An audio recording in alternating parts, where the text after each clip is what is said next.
창세기 4장 1절에서 12절. 아담이 그의 아내 하와와 동침하매 하와가 임신하여 가인을 낳고 이르되 내가 여호와로 말미암아 등남하였다 하니라. 그가 또 가인의 아우 아벨을 낳았는데 아벨은 양치는 자였고 가인은 농사하는 자였더라. 세월이 지난 후에 가인은 땅의 소산으로 제물을 삼아 여호와께 드렸고 아벨은 자기도 양의 첫 새끼와 그 기름으로 드렸더니 여호와께서 아벨과 그의 제물은 받으셨으나 가인과 그의 제물은 받지 아니하신지라. 가인이 몹시 분하여 안색이 변하니 여호와께서 가인에게 이르시되 내가 분하여 함은 어찌 됨이며 안색이 변함은 어찌 됨이냐. 내가 선을 행하면 어찌 낯을 들지 못하겠으냐. 선을 행하지 아니하면 죄가 문에 엎드려 있느니라. 죄가 너를 원하나 너는 죄를 다스릴지니라. 가인이 그의 아우 아벨에게 말하고 그들이 들에 있을 때 가인이 그의 아우 아벨을 쳐 죽이니라. 여호와께서 가인에게 이르시되 내 아우 아벨이 어디 있느냐. 그가 이르되 내가 알지 못하나이다. 내가 내 아우를 지키는 자니이까. 이르시되 내가 무엇을 하였느냐. 내 아우의 핏소리가 땅에서부터 내게 호소하느니라. 땅이 그 입을 벌려 내 손에서부터 내 아우의 피를 받았은즉 내가 땅에서 저주를 받으리니 내가 밭을 갈아도 땅이 다시는 그 효력을 내게 주지 아니할 것이요 너는 땅에서 피하며 유리하는 자가 되리라. 아멘. 아멘. 네, 우리 지난주부터 창세기 설교를 하고 있습니다. 창세기가 1장부터 50장까지 있는데 50장까지 이제 다 할 예정인데 지난주 창세기 말씀 기억하시나요? 네, 어떤 거 했죠? 에덴 동산 했죠. 여러분들이 그 설교를 들으시면 알 텐데 결론은 다 똑같아요. 이 결론을 도달하는 과정이 다 다를 뿐입니다. 결론은 똑같기 때문에 정답을 이미 아시는 것이에요. 그래서 에덴 동산의 회복의 결론과 오늘 말씀의 결론이 똑같습니다. 네, 허무하시죠? 네, 어떻게 결론이 똑같아지는지 한번 보시기를 부탁드립니다. 그래서 오늘은 하나님이 받으시는 예배라는 주제로 여러분과 함께 나누겠습니다. 여러분 에덴의 회복이 뭐라고 했죠? 에덴의 회복. 여러분들이 어떤 회복을 해야 된다라고 말씀드린 거를 제가 질문을 하면 부담스러우시겠죠? 제가 대답하겠습니다. 에덴의 회복은 하나님과 관계가 회복되는 것입니다. 관계가 회복되는 것. 그래서 이 관계가 회복되는 게 그냥 단지 친한 정도의 관계가 회복되느냐 그 정도 수준이 아니라 이사야 66장 1절 말씀처럼 하나님이 우리에게 나의 안식처가 어디냐, 나의 처소가 어디냐라고 하나님이 우리에게 물어보실 때 하나님 제가 하나님의 안식처가 되겠습니다. 하나님 제가 하나님의 처소가 되겠습니다. 라는 대답을 할 수 있을 정도까지의 회복이 있어야 된다라고 말씀을 드렸습니다. 오늘도 지난주와 연장선 상에서 말씀을 나누도록 하겠습니다. 오늘 여러분들이 너무 잘 아는 내용이죠. 가인과 아벨에 대한 사건. 그러니까 하나님이 천지를 창조하시고 아담과 하와를 에덴 동산이라는 곳에 두셨습니다.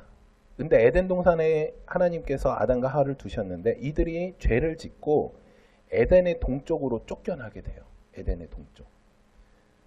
근데 지금 오늘 이 내용이 성경 공부를 하면 할 얘기가 너무 많아요.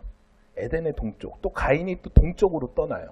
이 동쪽의 의미는 무엇인가? 이것도 막 할 얘기가 많고 한데 제가 참았습니다. 오늘 되게 절제를 많이 했거든요. 그래서 에덴의 동쪽으로 처음 터를 잡게 됩니다. 에덴의 동쪽에서 이제 아담과 하와가 애를 낳아요. 그 애 이름이 가인입니다. 애라고 하기 좀 죄송스럽죠. 우리 조상님인데, 네, 가인을 낳게 됩니다. 그때 하와 성경은 이렇게 기록을 하고 있어요. 우리 성경을 보면 아담과 하와가 하나님 여호와로 말미암아 등남하였다라고 얘기를 해요. 그런데 직역 성경을 보니까 말미암다라는 말이 없어요. 뭐라고 나와 있냐면 내가 여호와와 함께 남자를 창조했다라고 얘기를 해요. 그러니까 하와가 여호와로 말미암아 낳았다가 아니라 하나님과 함께 남자를 창조했다라고 나와 있어요. 이게 좀 이상하잖아요. 그러니까 하와는 가인을 낳고 이렇게 생각한 거예요. 창세기 3장 15절을 보면 죄를 범한 인간에게 하나님이 너가 이제 살 길을 줄 건데 그 살 길이 뭐냐면 내가 너로 여자와 원수가 되게 하고 뱀한테 하는 말이에요.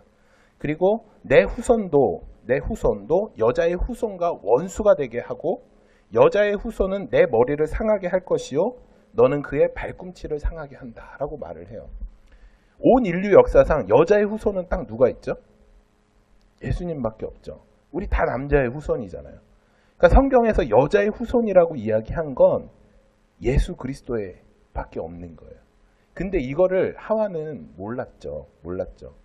이게 바로 끝날 거라고 생각을 한 거예요. 자기가 아이를 낳자마자 이 아이는 나의 후손이다라고 생각을 한 거예요. 그러니까 하나님께서 우리가 죄 지은 거를 이제 살게 할 수 있는 그런 거를 낳았다라고 가인을 생각한 거예요. 그래서 내가 여호와와 함께 창조했다라고 생각을 했는데 이 생각은 금방 끝나요. 언제 끝나냐면 둘째를 낳을 때 이름 짓는 거 보고 금방 알 수 있어요. 둘째 이름이 뭐죠? 아벨이죠. 아벨의 뜻이 뭐냐면 공허, 허무예요. 공허, 허무. 와, 가인을 낳아서 막 너무 좋았다. 이제 우리가 그 죄 가운데서 이제 좀 해결책을 찾았다라고 이런 착각을 했었는데 그게 아니라는 사실을 알고 아벨을 낳자마자 이게 아니야. 하나님의 방법은 이게 아니야. 공허해, 허무해 라는 뜻으로 아벨 이름을 지은 것입니다. 하여튼 그런 뜻이에요. 그래서 가인은 농사 짓는 사람이 되고 아벨은 양을 치는 사람이 됐다. 근데 여기서 조금 참고로 또 알려드리면 우리는 흔히 이렇게 생각을 해요.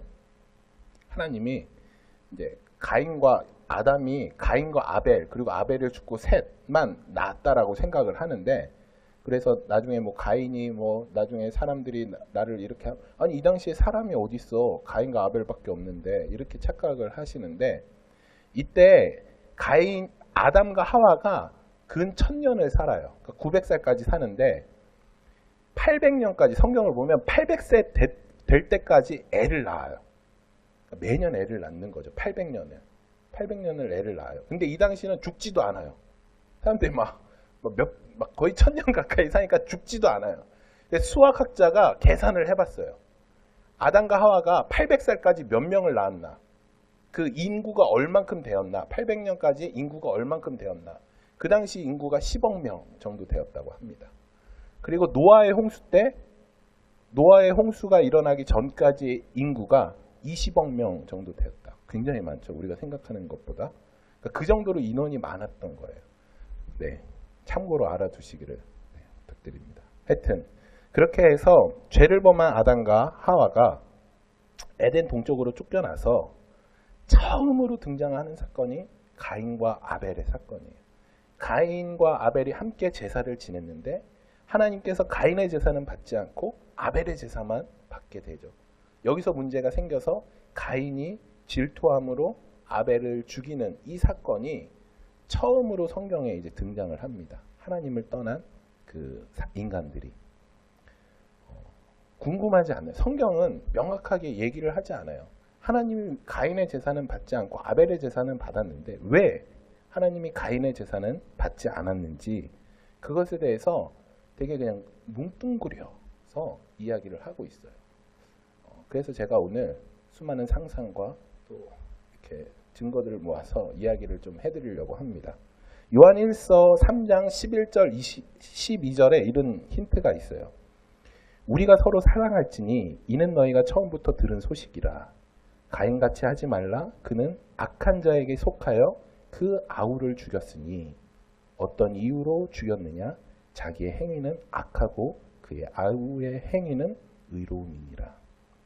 사도 요한이 형제 사랑 얘기를 쓰면서 가인과 아벨 이야기를 써요. 그리고 가인은 악하고 아벨은 의롭다라고 이야기를 하고 있습니다.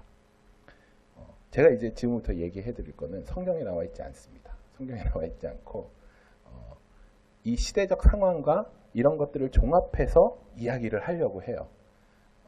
뭐 제가 지어낸 얘기는 아니고 이런 얘기가 많이 이렇게 돌고 있습니다. 여러분들도 들어보셨을 거라고 생각을 합니다.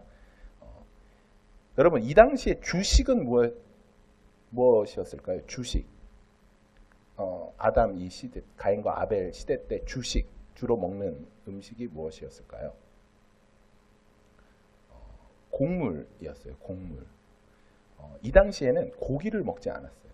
고기를 먹은 거는 우리가 성경에 명확히 나와요. 홍수 이후에 고기를 먹게 돼요. 하나님이 고기 먹어라 이렇게 허락을 하셔서. 그러니까 홍수 이후에 홍수가 나서 먹을 것이 아무것도 없었기 때문에 하나님이 이제 고기를 주시는데 이 당시에는 고기를 먹지 않았어요. 고기를.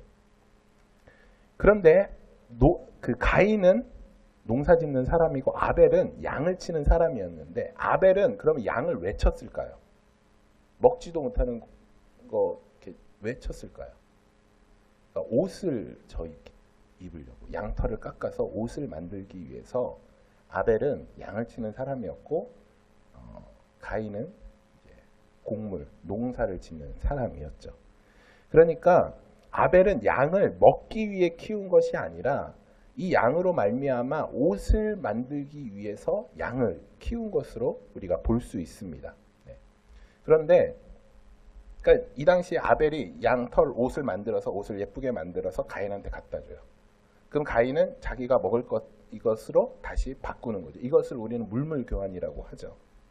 그런데 먹을 거는 늘 필요해요. 근데 옷은 한 번 사면 이 당시 뭐 여러 가지 디자인이 있었지는 않을 것 같아요. 그쵸? 그러니까 옷 한 벌이면은 오래 입잖아요.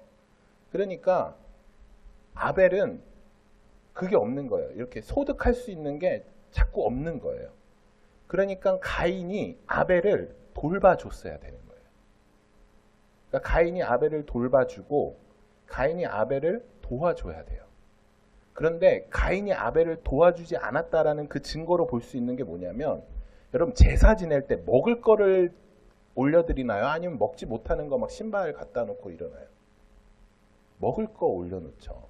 근데 아벨이 하나님 앞에 제사를 드리는데 먹지도 못하는 양을 드렸어요.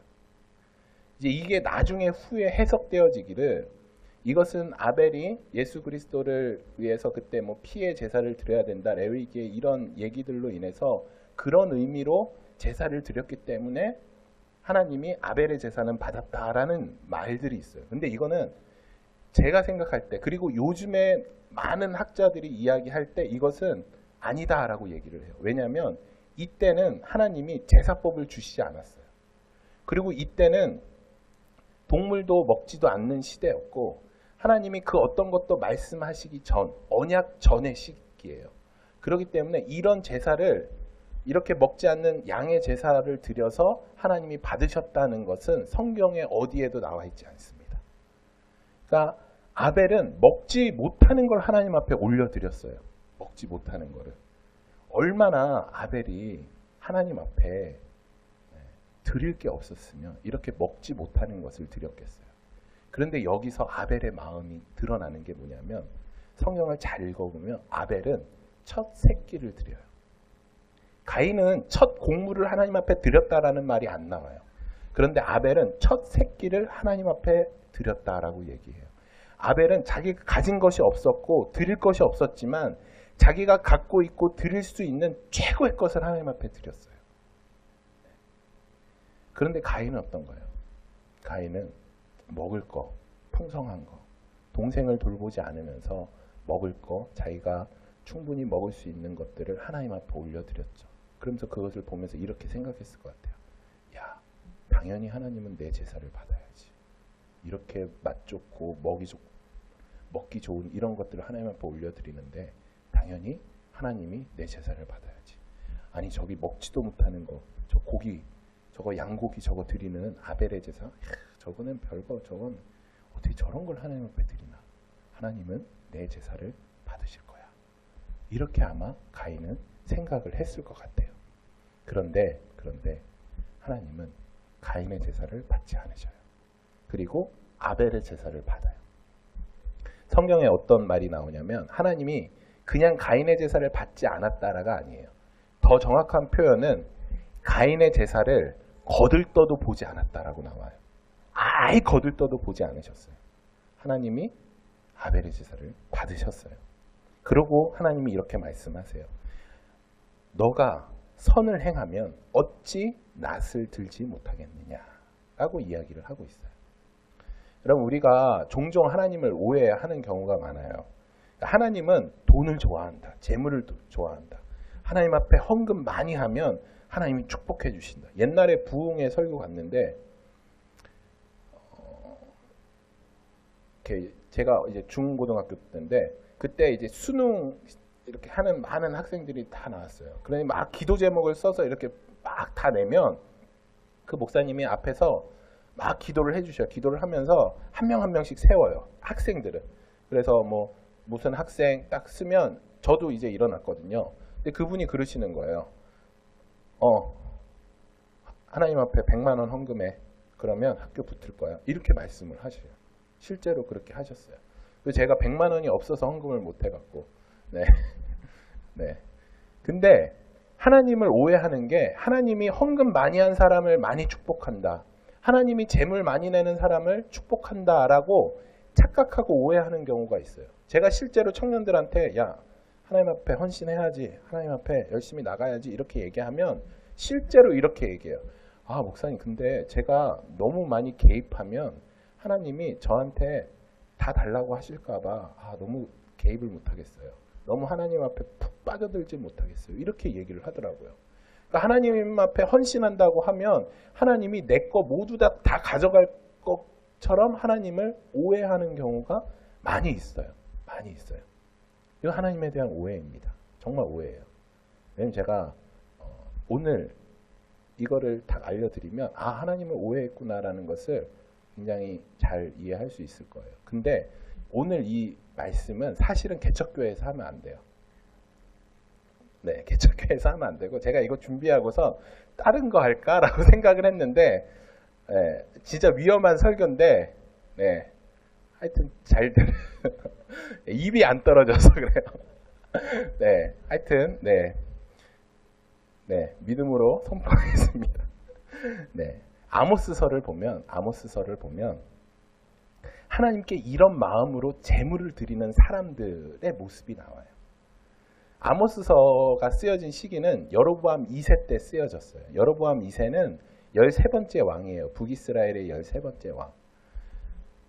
아모스서가 쓰여졌을 때 환경이 어떠냐면 북이스라엘이 가장 강성한 때예요. 가장 부유하고 가장 힘이 세던 때예요. 얼마나 힘이 셌냐면 얼마나 그 백성들이 잘 먹고 잘 살았냐면 하나님 앞에 예배를 드리는데 아침마다 희생제물을 드렸대요. 아침마다 희생제물을. 그러니까 아침마다 제물을 갖다 바치는 거예요. 하나님 앞에. 3일마다 11조를 드렸대요. 3일에 한 번씩 11조를. 대단하죠? 그리고 수은제라고 우리가 감사헌금 내잖아요. 이걸 수은제라고 얘기하는데 수은제를 수시로 드렸대요. 또 그것도 모자라서 낙헌제라고 아무 이유 없이 그냥 감사하는 거예요. 그냥 아무 이유 없이 감사한 거. 그냥 감사헌금 내는 거. 이거를 또 수시로 드렸다는 거예요. 아침마다 희생제물 내고 3일마다 하나님 앞에 11조를 드리고 수은제와 낙헌제로 하나님 앞에 날마다 예배를 드릴 정도로 굉장히 부유했던 이 시기가 바로 아모스서, 그 아모스 시기예요. 그런 부유할 때 하나님께서 북이스라엘의 사람을 부른 게 아니라 남유다의 사람을 불러서 선지자도 아니에요. 아모스는 선지자도 아닌데 그 아모스를 불러서 북이스라엘에게 선포하신 말씀이 아모스서입니다. 그런데 이렇게 헌금을 하고 이렇게 하나님 앞에 매일 예배드리는 이스라엘 백성들에게 하나님이 뭐라고 말씀하시는지 한번 들어보세요.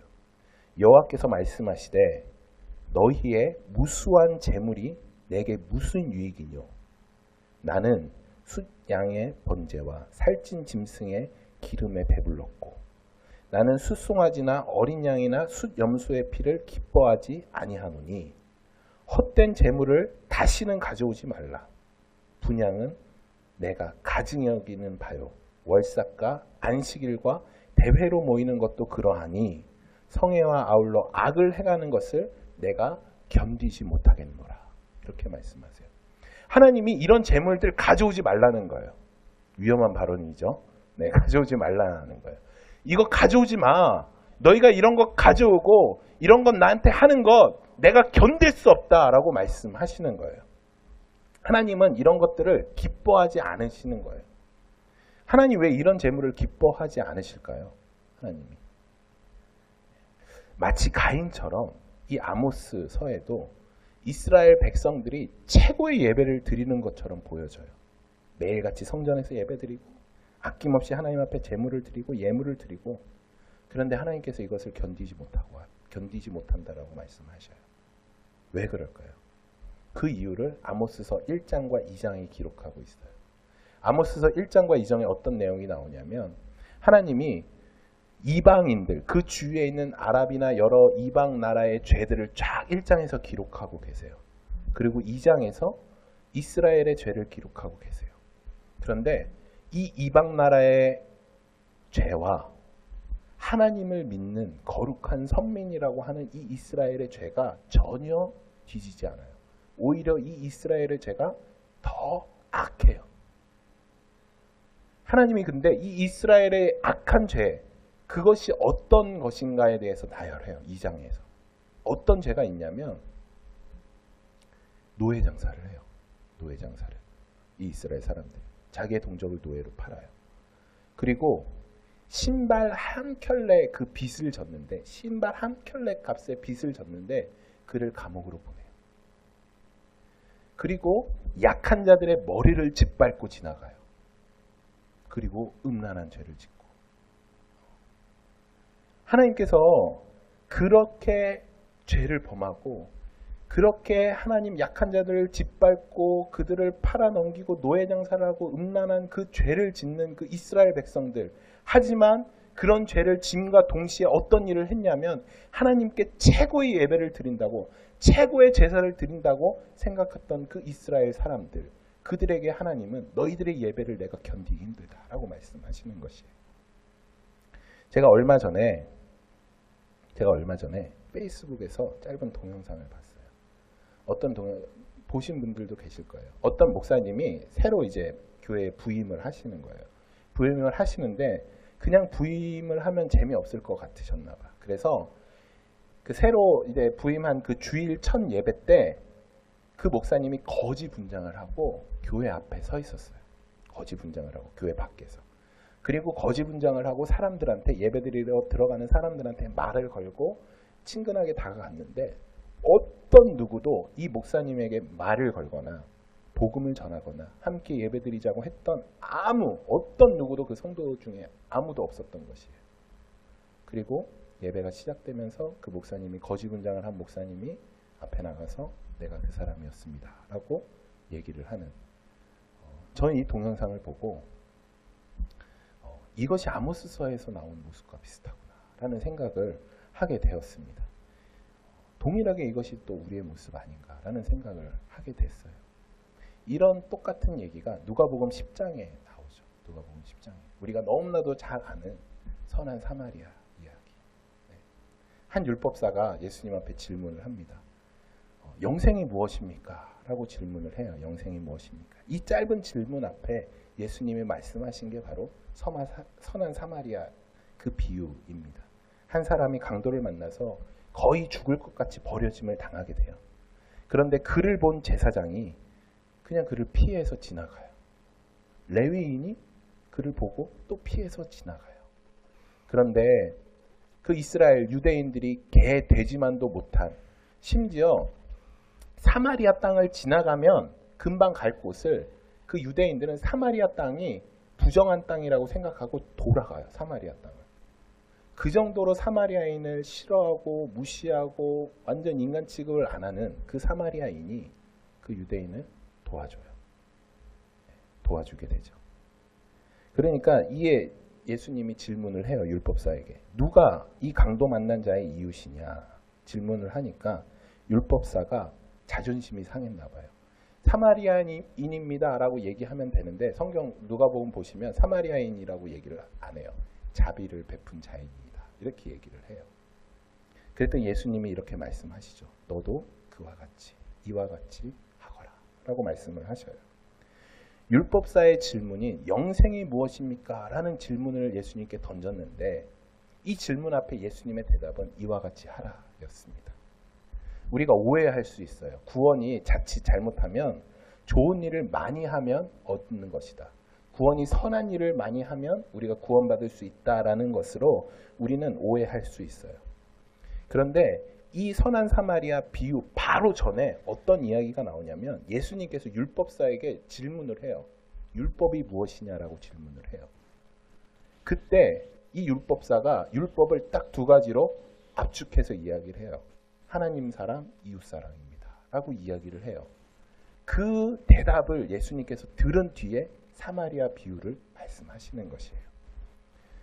그러니까 이 율법사는 마음을 다하고 뜻을 다하고 목숨을 다하고 힘을 다하여 하나님을 사랑하는 것이고 내 이웃을 내 몸과 같이 사랑하는 것임을 알고 있는 것이에요. 이것을 알고 있는데 이 율법사가 누가복음 10장에 보면 예수님 앞에 어떤 마음으로 질문을 드렸냐면 자기를 옳게 보이려고 질문을 드린 것이에요. 그러니까 율법사 마음에는 다른 어떤 것보다 자신의 의의가 충만했던 것이에요. 율법을 너무나도 잘 알고 하나님 사랑과 이웃 사랑을 해야 한다는 것을 너무 잘 알고 있었지만 그의 마음에는 자기의 의의가 충만했었던 것입니다. 그러니까 예수님 비유에 나오는 제사장, 레위인 이 모두가 자기의 의의가 충만했던 것이죠. 어떻게 하나님을 사랑한다라고 얘기하면서 여러분 이해가 되세요? 하나님을 사랑한다라고 하면서 하나님이 사랑해서 너무 사랑해서 자기의 독생자까지 보낸 그 사람을 어떻게 죽어가는 그 사람을 그냥 지나칠 수 있고 그걸 그냥 지나쳐서 예배자리에 가서 예배할 수 있어요. 정말 이해할 수 없는 일인 거죠. 그런데 이것이 저의 모습이라는 걸 알게 되었어요. 그래서 하나님, 우리 예수님께서 그 율법사에게 너도 이와 같이 하거라 라고 말씀하신 것입니다. 율법적인 행위가 중요한 것이 아니라 하나님의 시선이 어디에 멈추어 있는지 하나님의 마음이 어디에 담겨져 있는지 그것이 중요한 것이에요. 우리가 거기에 초점을 맞춰야지 율법의 행위에 초점을 맞추면 그것은 예수님께서 뭐라고 말씀하시냐면 바리새인들 이렇게 말씀하셨어요. 회칠한 무덤 같다. 겉은 화려해 보이는 무덤이지만 그 안은 썩어 있는 것이에요.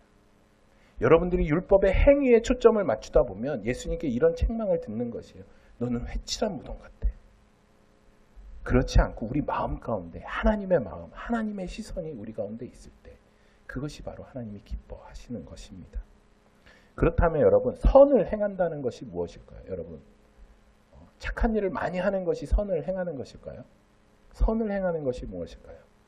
우리가 오해하면 안 돼요. 선을 행하는 것은 착한 일을 하는 것이 아니에요.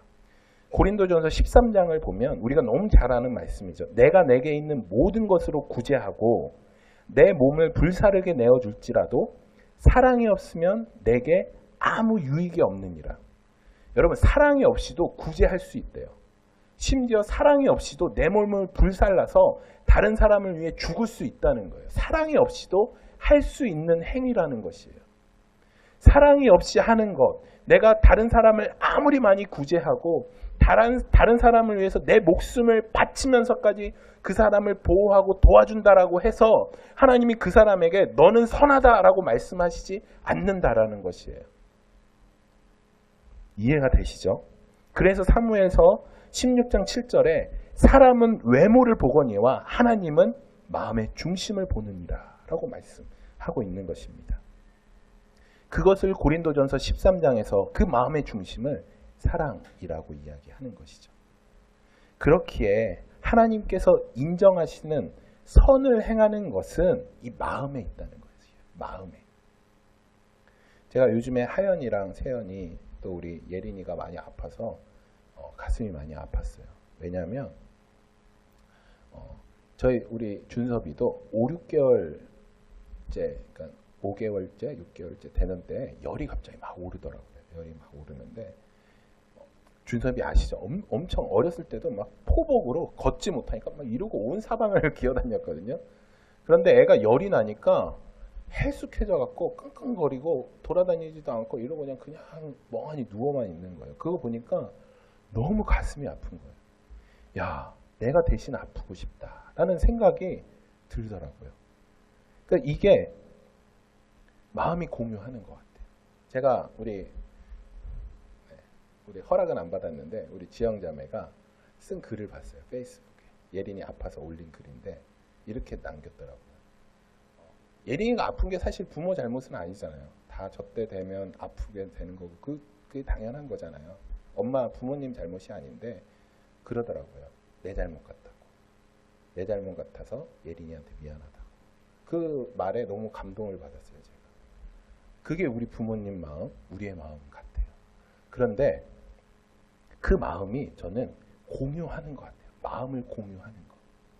내 자식, 또 내가 사랑하는 사람들이 아프거나 마음이 상해 있을 때 내가 동일한 그 아픔을 느끼게 되죠. 우리 아내가, 우리의 배우자들이 아프거나 힘들어할 때 동일하게 우리도 그렇잖아요.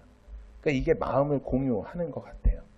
그러니까 이것을 하나님과 함께 연결될 때 내가 하나님을 안다라고 말할 수 있는 것 같아요. 하나님과 내 마음이 공유될 때, 연결이 되어 있을 때 이것을 갖다가 내가 하나님을 안다.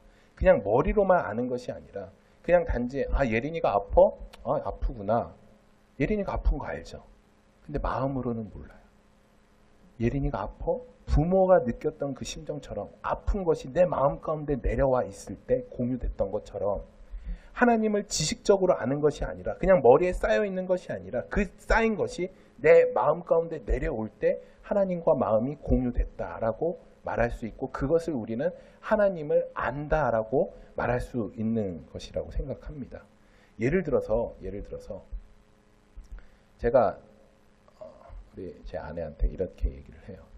내 가진 거 당신이 다 가져. 내 거 다 가져. 다 가져. 근데 내 마음은 내 거 다 가져도 되는데 내 마음은 내가 사랑하는 사람이 생겼어. 그래서 내 마음을 딴 사람한테 줄게. 대신 내 거 있는 거 모든 거 다 가져. 그럼 좋아할까요? 제가 가진 게 없어서 좋아하진 않겠죠? 네, 좋아할까요? 아니죠. 안 좋아하죠. 그렇죠? 다른 것 다 딴 사람한테 주고 이 마음만 가져라고 하면 갔죠. 이 마음이 전부이기 때문에. 이 마음이 전부인 것이에요. 여러분들이 하나님께 아무리 많은 재물을 갖다 바쳐도 여러분의 마음이 없다면 하나님이 그것을 기뻐하지 않으시는 거예요. 마음을 드려야 하는 것이에요. 마음을. 그래서 마음이 없는 제사를 드렸기 때문에 가인의 제사를 하나님이 받지 않으신 것입니다. 가인 안에는 하나님이 없었어요. 그래서 그는 동생을 돌보지도 않고 오히려 동생을 죽이고 싶은 분노가 가득했었던 것이죠. 여러분 어떠하십니까? 오늘 이 예배 자리에 나온 여러분들의 마음은 어디에 있나요? 여러분들의 마음은 하나님께 있나요? 제가 지난주에 설교에서 말씀드렸던 에덴 동산의 회복은 하나님 앞에 이 마음을 드리는 것이라고 이야기했습니다. 우리가 매주 예배를 드리지만 때론 우리가 가인과 같은 예배를 드릴 때가 있을 것이에요. 마음 없이 그냥 재물만 갖다 그냥 시간만 때우다 가는 그런 예배를 우리는 드릴 수 있을 것이에요. 아니면 아벨과 같이 우리의 온 정성과 내가 드릴 것은 없지만 하나님 내가 가진 것 다 하나님 앞에 최선을 다해 드립니다. 라는 이 겸손함으로 하나님께 나가는 나의 마음을 드리는 예배를 또 드릴 수 있을 것이에요.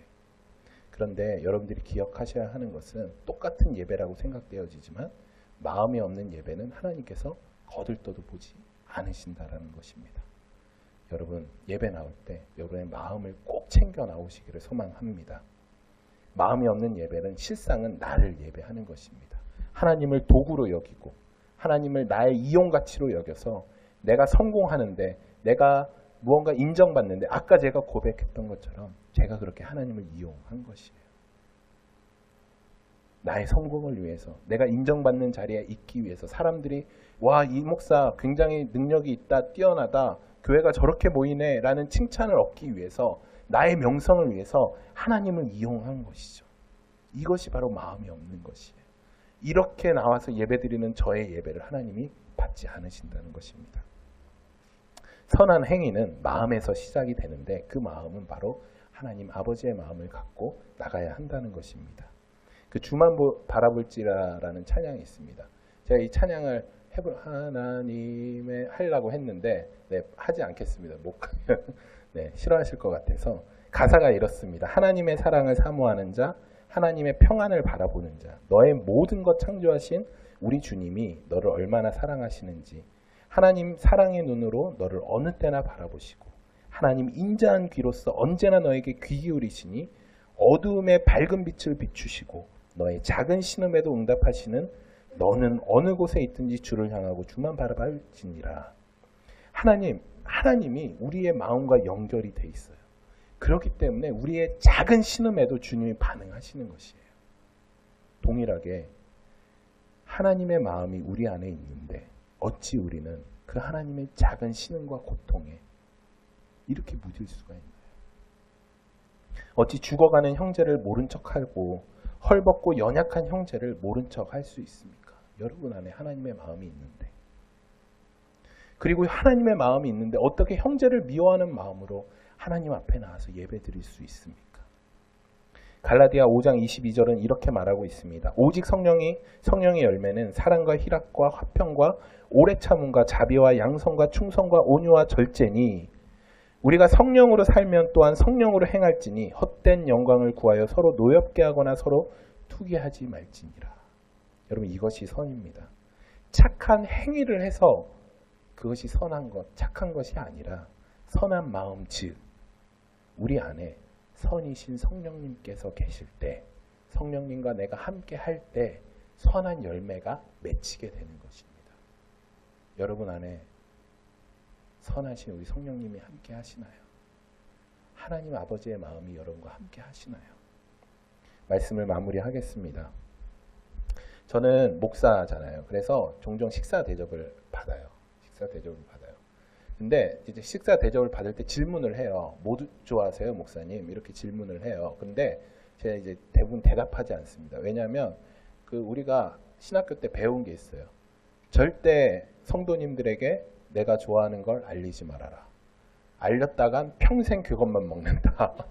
네, 그런 이제 배움이 있어서 제가 말하지 않습니다. 그런데 식사 대접을 하고 이제 하면 성도님들이 대부분 제가 뭘 좋아하는지 아셔요. 그래서 궁금했어요. 어떻게 아실까? 성도님들이랑 식사를 하면 제가 제 젓가락이 어디 가는지 집중해서 보시는 것 같아요. 그래서 좋아하는 것을 계속 리필해 주시고 혹은 다음 식사 때 그 음식을 다시 대접하셔요. 그러니까 성도님들의 시선은 제 젓가락에 가 있는 거예요. 제 젓가락에. 너무 감사하지 않나요? 너무 감사하죠. 근데 제가 이것을 보면서 내 마음이 그래야 되는구나. 하나님의 젓가락이 어디 가는지 내가 집중해서 봐야 되는구나. 하나님의 마음이 어디에 있는지 내가 봐야 되는데 그렇지 못하는구나 라는 마음이 제 안에 있었습니다. 로마서 12장 1절에 그러므로 형제들아 내가 하나님의 모든 자비하심으로 너희에게 권하노니 너희 몸을 하나님이 기뻐하시는 산 제물로 드려라. 이것이 너희가 드릴 영적 예배니라. 여러분, 하나님이 나를 위해서 무엇을 해주셔야 돼요? 하나님이 나를 위해서 움직여 주셔야 돼요. 이것이 아니라 내가 하나님 앞에 드려져야 되는 것입니다. 하나님의 마음이 어디에 있는지 내가 관심 가져야 돼요. 하나님, 제 마음 좀 알아주세요가 아니라 내가 하나님의 마음을 아는 것, 내가 하나님의 시선이 멈춘 곳에 나의 시선이 멈추는 것, 이것이 하나님과 내가 마음이 서로 공유되는 것입니다. 여러분 이 예배 가운데, 오늘 예배 가운데 하나님 앞에 마음을 드렸나요? 혹 드리지 않았다면 죄송하지만 여러분들의 예배를, 또 우리의 예배를 하나님이 거들떠도 보시지 않습니다. 얼마나 슬픈 일인가요? 여러분, 여러분들의 마음을 하나님 앞에 드리기를 소망합니다.